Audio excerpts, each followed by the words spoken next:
Hello and welcome to our next lecture on AP Microeconomics, where we're going to talk about specialization, comparative advantage, absolute advantage, and the benefits of trading. First, let's go over specialization. There's a classic example of Adam Smith and the pin factory. Adam Smith is a well-known economist who wrote The Wealth of Nations in 1776, and this is an excerpt from his book over here on the left, where he talks about specialization. He says that if you were making a pin by yourself and you did all of the 18 steps involved, you would be able to make one pin in a day and certainly could not make 20. There are 18 distinct operations to be able to create the pin. Now, he has seen a manufacturing facility where 10 people were employed and some of them performed 2 or 3 distinct operations.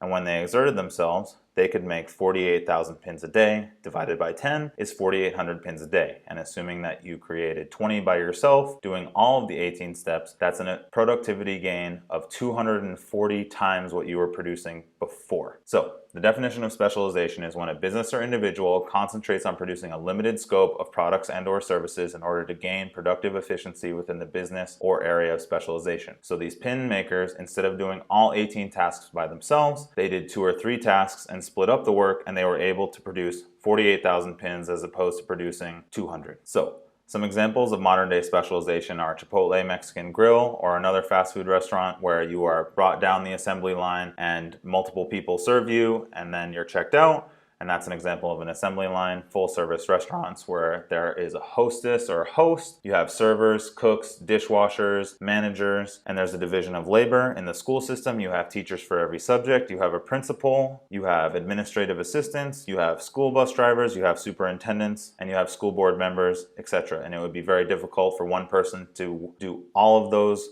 tasks, so that is why it is split up in order to allow for specialization and more productivity. The last example is an automobile manufacturing facility where there's an assembly line and the car is brought down the assembly line, and when it reaches the end, it's ready to be rolled onto the truck and brought to the dealership. Comparative advantage is the ability for a firm or individual to produce goods and or services at a lower opportunity cost than other firms or individuals. Comparative advantages allow goods or services to be sold at lower prices, and individuals or firms with comparative advantages realize larger sales margins. Let's assume that there are only 2 goods on the market, wheat and maple syrup. And let's talk about 2 firms. One is Kansas Wheat, located in Kansas, and the other is Maine Maple, located in Maine. The line in yellow shows Kansas Wheat's production possibility frontier. If they concentrate only on wheat, they can produce 30 million tons. And if they concentrate only on maple, they can produce 10 million gallons. The opposite is true for Maine Maple, 30 million gallons of syrup concentrating only on that, and 10 million tons of wheat concentrating only on that. So Kansas Wheat has a comparative advantage over Maine Maple in wheat. They have to give up 1 wheat to get a third maple, whereas Maine Maple has a comparative advantage in maple syrup. They have to give up 1 maple to get a third wheat. Let's assume that in our market, 1 million tons of wheat equals 1 million gallons of maple syrup. So that means that at market, the opportunity cost is 1 maple equals 1 wheat. So I drew that line in here in green. Now, if Maine Maple produces 30 million tons of maple syrup and Kansas Wheat produces 30 million tons of wheat, and then they trade 15 million tons for 15 million tons, they will be located here at 1515. Now, if they had faced their own production possibility frontier and there was no market here, they would be here at 7.5, 7.5. So before trade, there was only 15 million tons of goods being produced, 7.5 million gallons of syrup and 7.5 million tons of wheat.